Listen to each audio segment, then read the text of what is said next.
나눔가족 여러분, 오늘도 반갑습니다. 오늘 말씀 시편 98편도 여호와 하나님의 왕권을 찬양하는 노래입니다. 시인은 여호와께 찬양해야 할 이유를 자기 백성에게 구원을 베푸셨기 때문이라 말합니다. 하나님께서 자기 백성을 구원하심으로써 세상 가운데서 자신의 구원을 드러내셨습니다. 그리고 그분이 의와 공평으로 온 세상으로 심판하러 오실 것입니다. 때문에 이 땅의 모든 사람들은 새 노래로 노래하고 또한 모든 세상도 찬양으로 반응하라 요청하고 있습니다. 새 노래로 여호와께 찬송하라. 그는 기이한 일을 행하사 그의 오른손과 거룩한 팔로 자기를 위하여 구원을 베푸셨음이로다. 여호와께서 그의 구원을 알게 하시며 그의 공의를 뭇 나라의 목전에서 명백히 나타내셨도다. 새 노래에 대한 의미는 지난번에 설명을 드렸습니다. 성도가 부를 새 노래는 언제나 하나님의 구원 사건과 연결되어 있죠. 하나님께서 만일 우리를 찾아오시지 않았다면, 또한 그분이 우리에게 구원을 베풀어 주시지 않았다면 우리는 하나님을 알지도 못했을 뿐만 아니라 하나님을 찬양할 이유도 가지지 못했을 것입니다. 그러나 하나님의 백성들은 구원을 행하시는 하나님의 놀라운 능력을 경험한 사람들입니다. 시인은 그 능력을 하나님의 손과 팔이라 표현하고 있습니다. 그분의 손과 팔은 구원의 기이한 일을 행하시는 능력의 손과 팔입니다. 이스라엘은 출애굽 사건을 통해서 그 하나님의 손과 팔의 능력을 보았습니다. 경험했습니다. 그 능력으로 출애굽을 했습니다. 바로가 굴복하고 홍해가 순종하는 놀라운 일이 일어나는 가운데 이스라엘은 온 세상 가운데서 하나님의 백성으로 불려 나왔습니다. 새 노래로 여호와께 찬송하라. 이 요청과 이 외침은 하나님께서 우리를 위해 행하신 그 놀라운 일들에 대한 우리의 정당하고 마땅한 반응을 촉구하고 있는 것입니다. 사랑하는 여러분, 구원받은 백성들의 마땅한 반응은 우리를 구원하신 그 하나님을 향한 찬양과 감사임을 다시 기억해야 하겠습니다. 그가 이스라엘의 집에 베푸신 인자와 성실을 기억하셨으므로 땅 끝까지 이르는 모든 것이 우리 하나님의 구원을 보았도다. 온 땅이여 여호와께 즐거이 소리칠지어다. 소리내어 즐겁게 노래하며 찬송할지어다. 사랑하는 성도 여러분, 우리를 구원하시는 하나님은 그분의 인자와 성실로 우리를 구원하셨습니다. 그 구원을 찬양한 자들은 하나님의 그 인자와 그 성실이 무엇인지 날마다 묵상해야 합니다. 묵상하고 또 묵상해야 합니다. 인자와 성실은 구원하시는 하나님의 성품을 설명하는 쌍둥이 단어입니다. 항상 두 단어가 함께 붙어 다닙니다. 인자의 의미는 우리가 잘 아는 대로 헤세드입니다. 헤세드는 사랑의 하나님을 표현하는 단어이죠. 이 단어 속에 있는 아주 중요한 의미 중 하나는 하나님은 절대로 우리를 포기하지 않으시고 끝까지 우리를 추적하고 따라오셔서 기어이 구원하시고야 만다는 것입니다. 우리의 반역에도 불구하고 끝까지 찾아오십니다. 그리고 우리를 기어이 돌이키십니다. 그리고 자기 자녀로 삼으십니다. 이것이 하나님의 구원입니다. 이 하나님의 끝까지 추적하시는 사랑이 죄인인 우리가 하나님의 자녀로 신분 상승된 이유이기도 합니다. 바로 우리의 감사와 찬양의 이유가 되는 것이죠.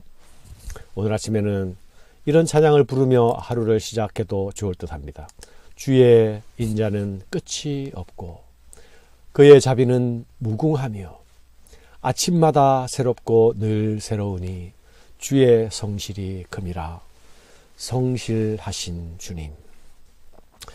사랑하는 여러분, 하나님을 찬양하는 자들은 입술로 찬양하는 것만으로 충분하지가 않습니다. 수금으로 여호와를 노래하라. 수금과 음성으로 노래할지어다. 나팔과 호각 소리로 왕이신 여호와 앞에 즐겁게 소리칠지어다. 온갖 악기들을 모두 동원하면서 찬양해야 하는 이유가 무엇입니까? 내 안에서 터져나오는 구원의 감격과 감사가 단지 내 입술 하나만으로, 내 목청 하나만으로 표현하기에 너무 크고 감격스러운 것이기 때문에 그렇습니다. 우리의 찬양과 감사는 우리의 입술에만 머물 수 없습니다. 그래서 우리의 찬양과 감사는 우리의 온 삶으로 나타내어야 합니다.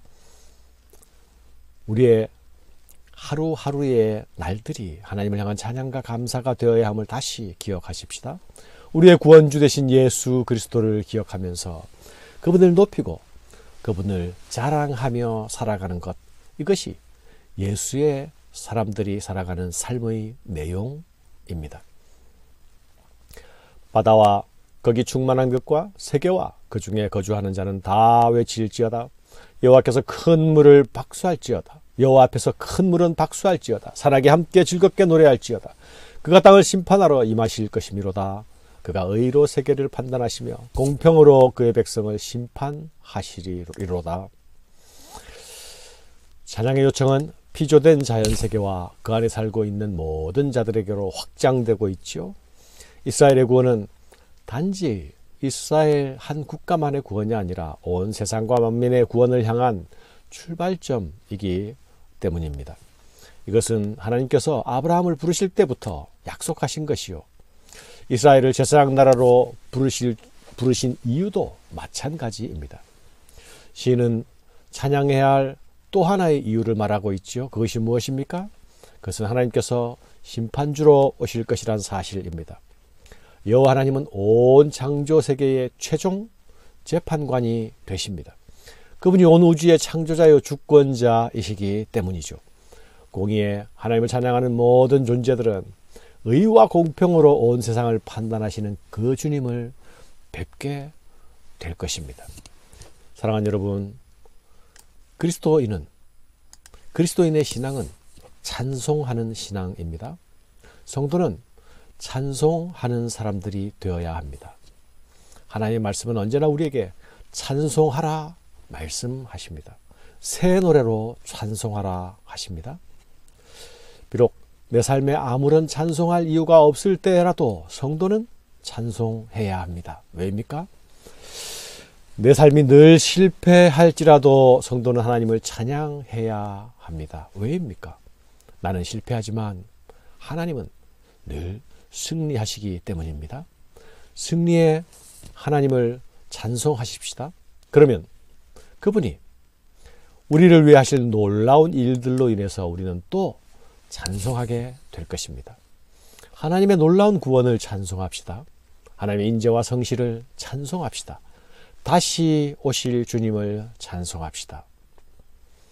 이 찬송의 행진이 주의 얼굴을 배울 때까지 그 얼굴을 바라며 기다리며 가는 그 길에 계속 이어지기를 바랍니다. 감사합니다.